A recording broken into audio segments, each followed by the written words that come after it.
Hello and welcome. So it's finally happening. The 1993 storylines are starting to converge, but let me not get ahead of myself. As usual, feel free to subscribe and leave your thoughts down below. So episode 8 takes place on the 30th of August, and it's the first day of school. Jeanette has her braces off, and at school, Mallory points out that Jeanette has been carrying Kate's scrunchie around everywhere. Jeanette says that she means to give it back, and I found it more odd that the scrunchie bothered Mallory so much than I found it weird that Jeanette was carrying it around. By the way, Martin is the assistant principal at this point. He's at school on the first day, and he comes out and he kind of welcomes the kids. Since last week's episode took place on August 29th and this is August 30th, it's about a day since Kate went to his house, and I thought, well, we're not going to find out what happened because this is obviously Jeanette's story. However, in one of the next scenes, we see that Jamie asks the friend group if anyone has seen Kate, and the girls say no. Tennille says that Kate's probably doing next week's homework, and Jeanette is sitting nearby and she overhears this conversation. When Jamie gets up to leave the group, he acknowledges Jeanette nearby and he calls her Jailbird, which I guess is a cute inside joke for them, and Jeanette is absolutely thrilled. So the gang still wants to carry on with this list thing. Well, mostly Mallory wants to carry on with it, and Jeanette is reluctant. She says that the summer is over, school has started, but somehow Mallory convinces them to do it, and the group decides that they're going to pull off this prank, which involves the AV club and playing a tape for the whole school.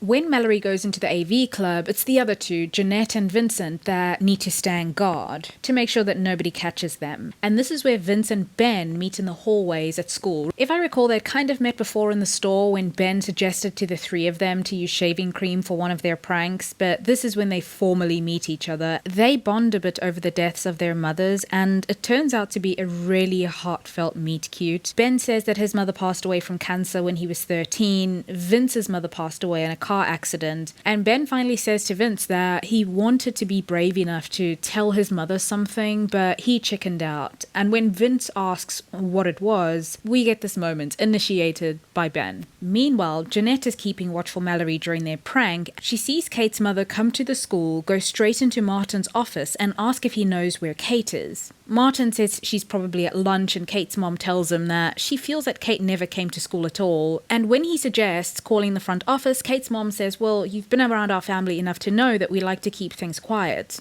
She's gross in this moment. Martin makes this whole show about calling about absentees and pretends to be surprised when he's told over the phone that Kate is one of the students that is absent. And he also somehow persuades Kate's mother to not call the authorities at this moment, telling her that Kate will likely just turn up. Jeanette overhears all of this, and I guess this is how she might have been the first to know that Kate was missing. As for Mallory, who's now lost both of her lookouts because they're both distracted, Martin, of all people, catches her in the AV room. She explains to him that it's just a prank, and she's showing this tape of clips of teachers embarrassing themselves to the whole school. And there is a clip on the tape of Martin leaving home that morning. He's fuming and she gets detention. More about that clip later. This results in a fight between the three of them because Mallory feels as though the other two had abandoned their posts and kind of just left her to take the fall for the prank. Vincent kind of gets out of it by saying that he was caught by a teacher, but Jeanette decides to tell Mallory what has been bothering her for a while, which is that Mallory is kind of bossy and dominant, and Jeanette is kind of fed up with it. She makes it clear that she still wants to be friends with Vincent, but it would appear that this is where Mallory and Jeanette split up.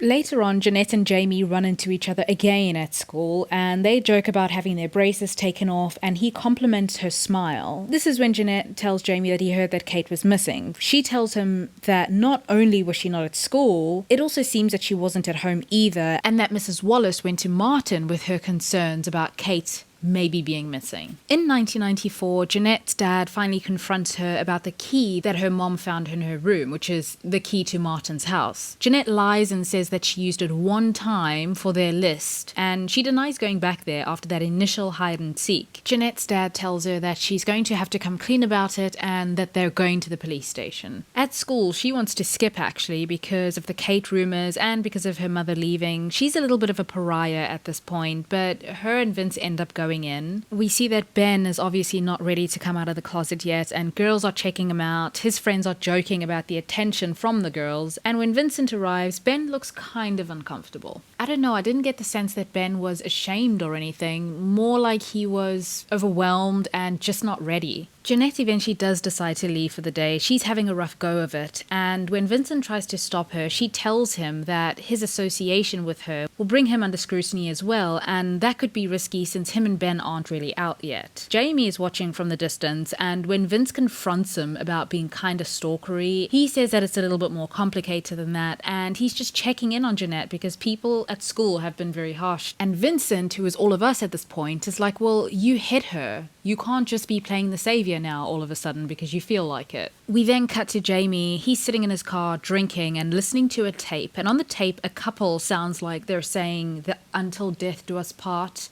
of wedding vows. Now remember that book The Spectacular Now? There was a movie as well. It showed how Sutter, a teenager, was heading into alcoholism possibly. I don't know, Jamie kind of reminds me of that character, and I don't care for Jamie on the show. I know it's just a character on a show, but there's something about his constant drinking that I find really grim. We also get to find out what happened to Ben in this episode. He was a passenger in the car when Jamie was driving drunk, and they got into an accident, and Ben injured his shoulder. We see him really struggle to lift weights in another scene, so we know that his sports career is in jeopardy, and Jamie will say at some point in this episode as well that he is responsible for his best friend losing his sports career.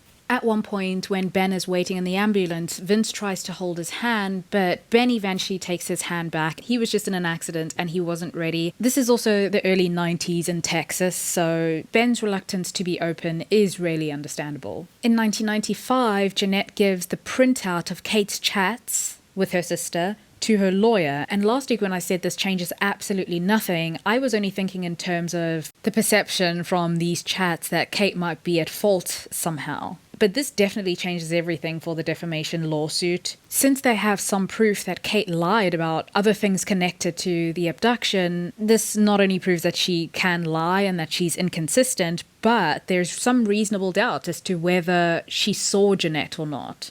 Jeanette and her mom also go for coffee this episode, and her mom tries to reconnect with her, but Jeanette is obviously feeling abandoned and upset. Her mother mentions that she bought a bracelet for her in Paris, and I vaguely remember her saying that it was her dream to be a flight attendant, so it seems as though that might have worked out. We also find out that Jeanette dropped out of school, but that she will be getting her GED, and for those of us non-Americans, that's the equivalent of a high school diploma. Jeanette is upset because remember her mother and father were arguing about the key, and the mother said she was going to go stay with her sister. Well, she just packed her things and left, basically. And I guess because Jeanette is still a minor, her mother still had some kind of visitation rights, which Jeanette resented because she felt forced to see her mother, who had, she felt abandoned her. Her mother then asks her to rethink the lawsuit and ask herself whether she'd feel good about thinking back on this and having sued a kidnapping victim. I'm very interested to hear what your guys' opinion of this is in the comments, by the way. As Jeanette is heading to her car, Jamie kind of intercepts her and he tells her that he really needs to talk to her, but Jeanette just wants to get away because there is a